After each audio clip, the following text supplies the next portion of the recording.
Halo semuanya, kami mahasiswa PTG Pelajar Batang 21 Universitas Gadjah Mada Indonesia.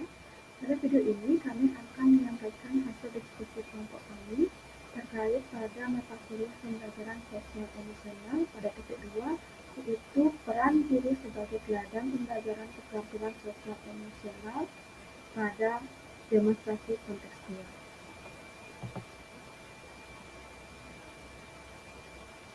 Kelompok kami terdiri dari 3 orang, yaitu Aris Petamata, Ripita Desiti, dan Yoga Santika. Untuk yang pertama, tantangan bagi guru untuk menjadi teladan dalam sosial emosional. Nah, agar menjadi teladan, seorang guru harus terlebih dahulu menunjukkan kompetensi sosial emosional yang baik kepada peserta didik. Terkadang karena terlahir di zaman yang berbeda, relevansi antara kewajaran antara peserta didik dan guru menjadi sedikit berbeda. Kasus di mana ada hal yang dilakukan oleh peserta didik dan dianggap wajar oleh mereka, namun bertentangan dengan zaman dari guru itu sendiri, sehingga menjadi ketidakwajaran bagi si guru.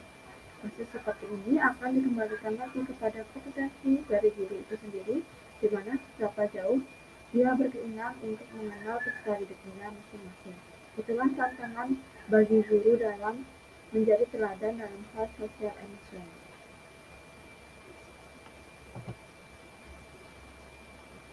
Oke, selanjutnya yaitu terkait kasus tantangan bagi guru untuk menjadi teladan dalam hal sosial emosional. Dulu, peserta didik tidak diberikan untuk membawa HP ke sekolah karena dianggap dapat mengganggu proses pembelajaran.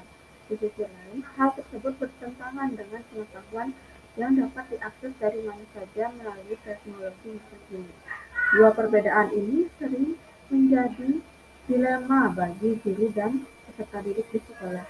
Terkadang untuk melatih perspektif peserta didik untuk mengenai kebenaran atau pengetahuan, maka mereka harus diberikan kebebasan dalam melakukan eksplorasi terhadap pengetahuan yang mereka inginkan. Membatasi hal tersebut hanya akan menurunkan kreativitas peserta didik dalam berpikir.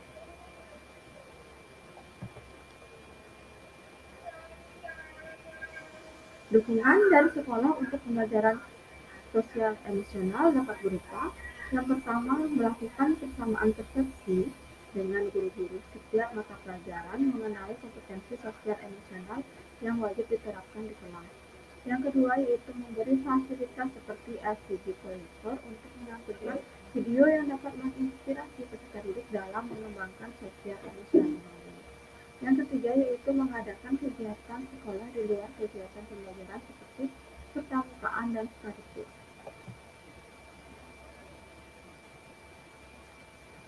Karakter peserta didik dalam penerapan pembelajaran emosional. Karakter peserta didik dibentuk dari lingkungan mereka tumbuh sehingga peserta didik akan mendalami nilai-nilai yang berlaku di lingkungannya. Di samping itu, ada pula sifat bawaan yang menjadi dasar dari karakteristik peserta didik. Nilai-nilai yang dipegang dan juga sifat bawaan akan mempengaruhi pembelajaran sosial emosional karena pembelajaran sosial emosional bertujuan untuk melatih kemampuan peserta didik agar dapat memahami, mengolah, dan mengekspresikan aspek sosial dan emosional pada peserta didik agar sesuai dalam melakukan berbagai macam aktivitas hidup seperti belajar, membangun hubungan, menyelesaikan masalah sehari-hari, dan beradaptasi terhadap berbagai tuntutan perubahan dan perkembangan. Nah, sekarang kita akan mengulas berbagai film terkait pembelajaran sosial emosional. Yang pertama yaitu film Laskar Pelangi. Laskar Pelangi adalah sebuah novel yang diangkat menjadi sebuah film pada tahun 2008 yang menceritakan tentang kehidupan anak-anak dari keluarga miskin yang bersekolah dengan penuh keterbatasan. Banyak nilai kehidupan yang ada seperti daya juang manusia, dedikasi, komitmen, dan pengorbanan.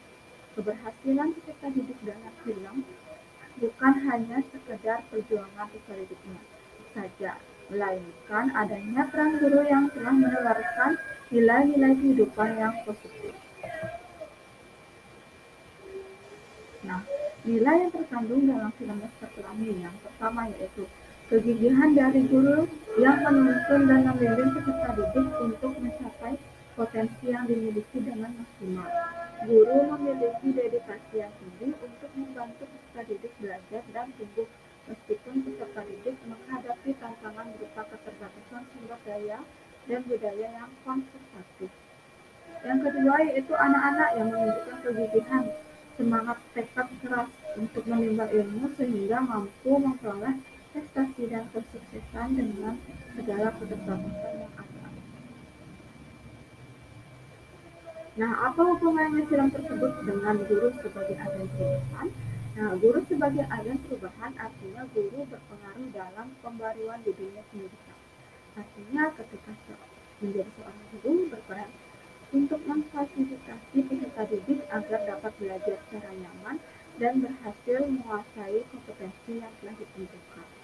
Guru sebagai agen perubahan juga artinya guru berupaya dalam memperbaiki kualitas hidup peserta didiknya.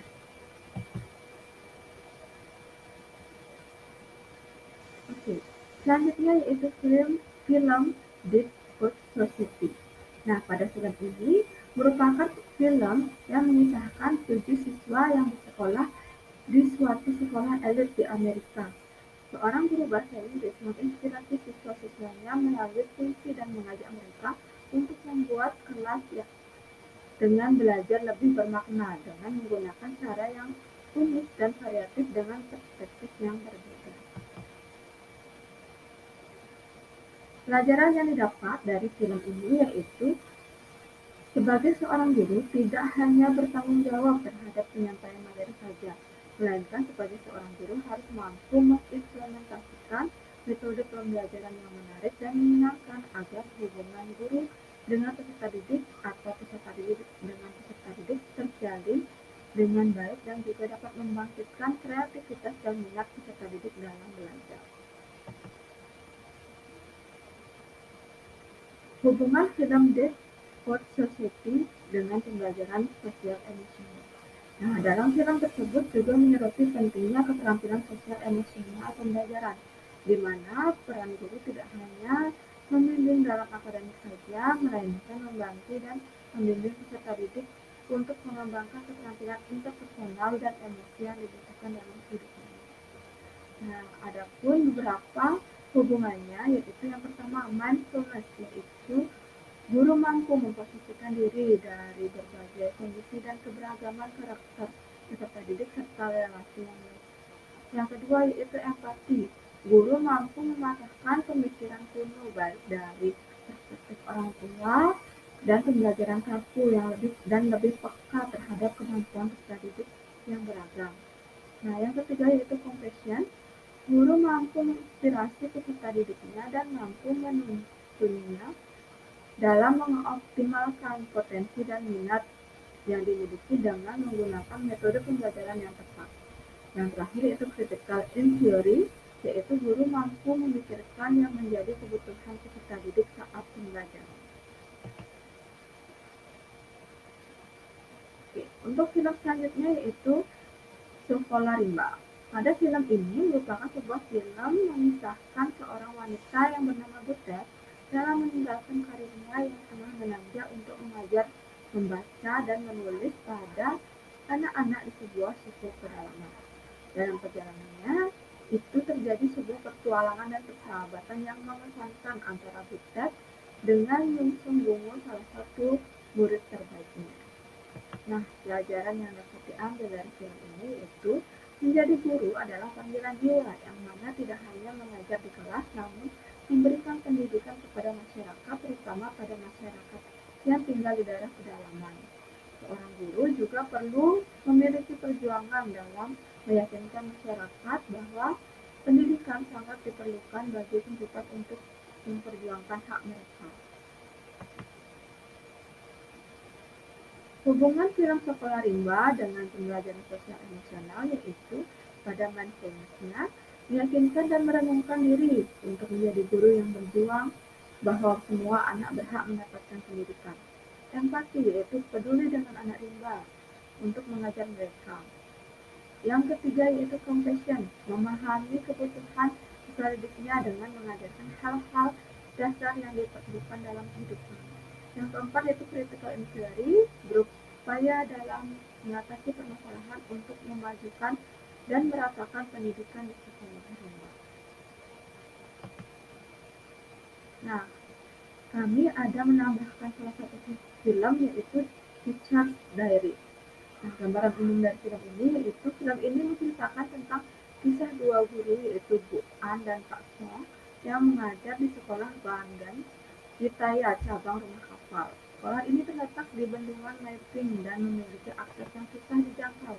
Namun, kisah dua guru ini mempunyai latar waktu yang berbeda, tetapi mereka dipertemukan dalam sebuah catatan harian. Song mengalami kesulitan mengajar karena harus terbiasa beradaptasi dengan anak-anak.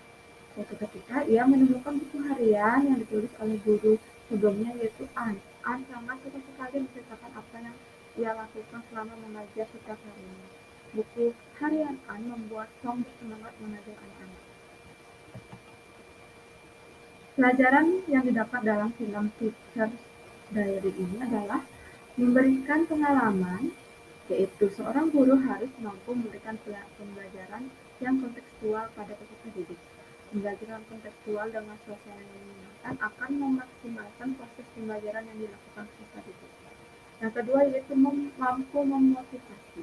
Terkadang pada saat menjelang ujian, kemampuan maksimal dari peserta didik tidak bisa keluar dikarenakan oleh ketegangan yang mereka alami.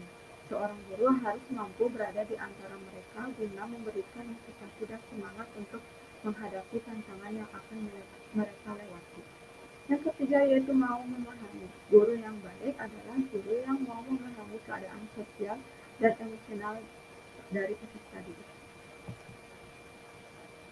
Nah, hubungan film Teacher's Diary dengan pembelajaran sosial emosional itu pada mindfulness, guru mampu dan ingin belajar dalam menutup kekurangannya dalam hal mendidik dan mengajar.